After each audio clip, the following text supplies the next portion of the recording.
Welcome back everybody to Keenan K TV. The last stylebender Israel Adesanya, now becoming the undisputed middleweight UFC world champion, has had many great performances inside the octagon. And these performances were something you'd see in a Matrix movie where Neo looked absolutely invincible. So in today's video, we will be going over 5 times Israel Adesanya looked absolutely unstoppable.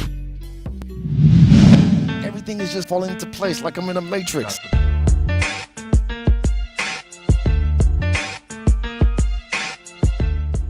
To kick things off, we have one of my favorite fights in recent years between Stylebender himself and the greatest middleweight fighter of all time, Anderson the Spider Silva. At first, Adesanya wasn't too fond of the idea that he would have to go in there and fight his idol, especially now that Anderson is at the later stages of his career where he would be very close to retiring. However, it didn't seem long after those same comments seemed outdated, and both were interested to go in there and compete against one another. The two were billed as new school versus old school, and come fight night, the youthful and skillful Adesanya was just a bit too much for the aging legend. In the fight, it was very clear that Anderson had never faced somebody who would really apply his own strategies against him. He was always the guy that would go in there and take the outside and make the opponents take the bait and walk into shots on him. Having a taller, rangier, and younger fighter who would go in there and apply that same exact strategy onto him was already a bad start. From the opening of the fight, Adesanya was keen on making it a chess match he'd be in charge in, giving Anderson Silva many feints and making sure that he was out of harm's way. The first flurry of the fight came when Anderson Silva thought that Israel Adesanya was in range, but he fell for the trap of him seeming closer than he actually was. However, Anderson already took the bait, so he decided to chase down Adesanya. However, he was getting hit while doing so.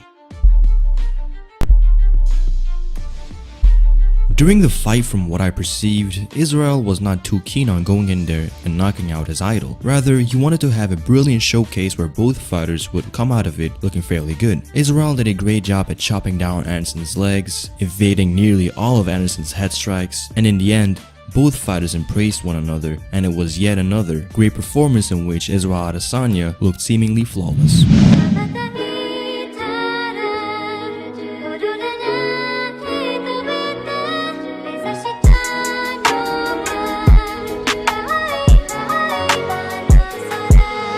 Coming in at number 4, we have a fight of the year candidate in Israel Adesanya versus Kelvin Gastelum. It was a year where Israel Adesanya had to dig deep and fight through adversity.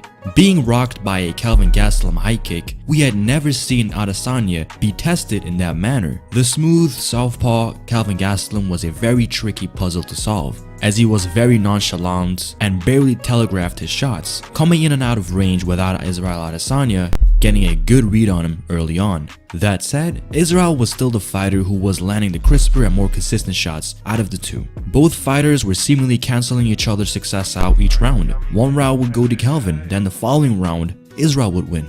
But it always felt like Kelvin was the one that had to come and win the rounds. Adesanya kept being a very sharp striker. In the 4th round, after recovering from that head kick Kelvin landed, Adesanya picked up the pace and started to fight in the pocket a lot more. He was also able to establish great damage to the body of Kelvin, subsequently slowing him down. In the 5th round, we saw one of the strongest finishes in UFC history. Israel was able to knock Kelvin down 3 separate times.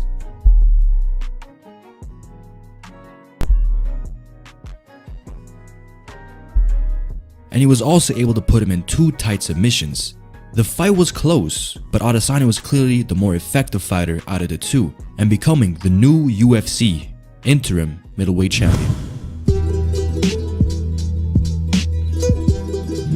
The UFC debut of Israel Adesanya was a very relaxed, dominating performance. His opponent, the grappler Rob Wilkinson, made sure that he would be the one to test Adesanya's grappling skills. Instantly from the opening of the fight, Adesanya was able to set the distance once again and immediately landed a beautiful left straight that busted the nose of Wilkinson. Wanting no part in that, he quickly shot him for a takedown, but Adesanya was defending very well. After continuously trying to take down Adesanya, at the closing seconds of the first round, he was able to briefly put Adesanya on his back, which only lasted for a couple of moments before Adesanya got back up and the round came to an end. Now in the second round, Adesanya wasted no time and he completely shot down whatever hope Wilkinson had.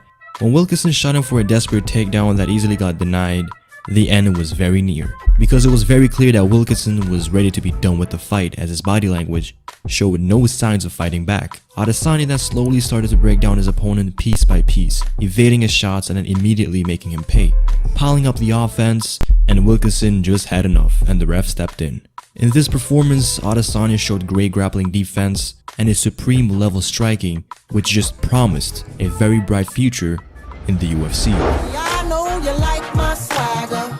You know I'm strapped when I come through. Israel, you're skinny, bro. Hey, you better lift some weights, man. You're skinny as hell. I'm not worried about you. I'm an All-American wrestler. I might be the ugliest, but I'll whoop your ass any day.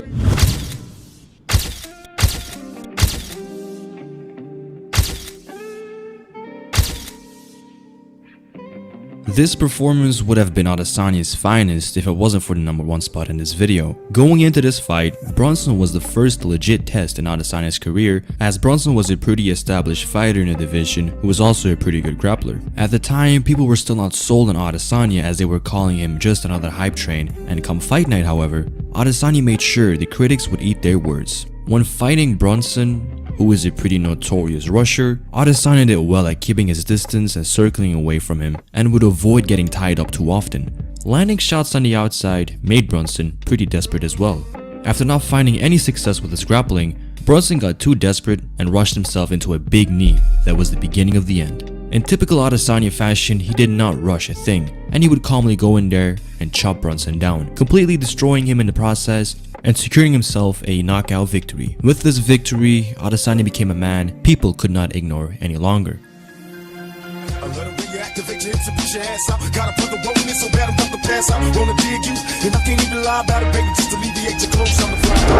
Never heard of this guy.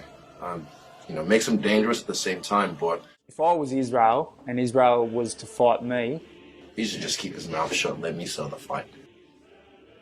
I would fear me.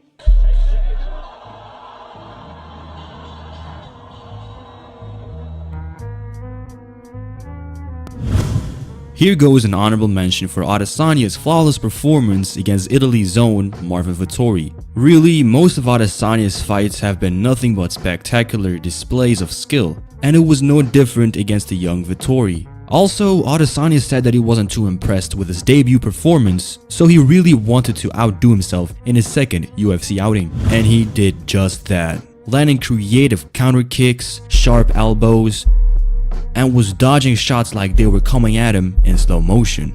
And really what this performance showed was a fighter who was on a completely different level of striking, and the middleweight division was put on notice. Now with the honorable mentions out of the way, let us take a closer look at the #1 moment in Israel Adesanya's UFC career.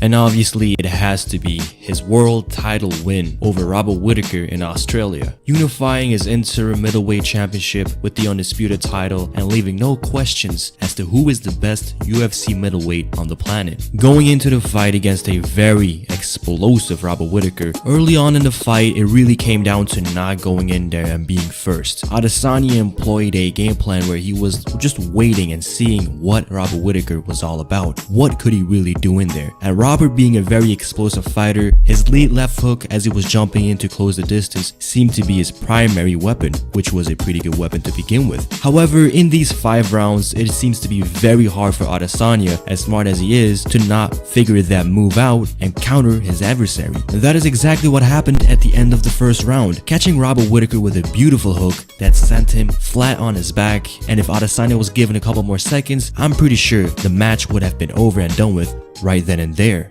However, the second round came along and Robert Whittaker did not seem like he recovered as he was still breathing a bit heavy, and Adesanya just simply went in there and finished the job. And when you look back at the fight, really Adesanya was seemingly always in control of the fight, dodging most of Whittaker's shots and just waiting for that right opening to counter. And for the people that said Adesanya had no real knockout power, he proved them otherwise by knocking out a man who went 2 rounds with Yoel Romero, a powerhouse in the middleweight division. And with these moments concluded, we are coming to the end of the video where we took a look at Adesanya's Matrix-like performances inside the UFC's octagon. Did I leave any moments out of the video? Be sure to write them down in the comment section down below. And as for the future, I'm fairly certain that there are many more Matrix-like moments to come in Adesanya's career, so we can all look forward to that. But in the end, as always, only time will tell what will truly happen For now, I have been Keenan from Keenan KTV, signing off. Later.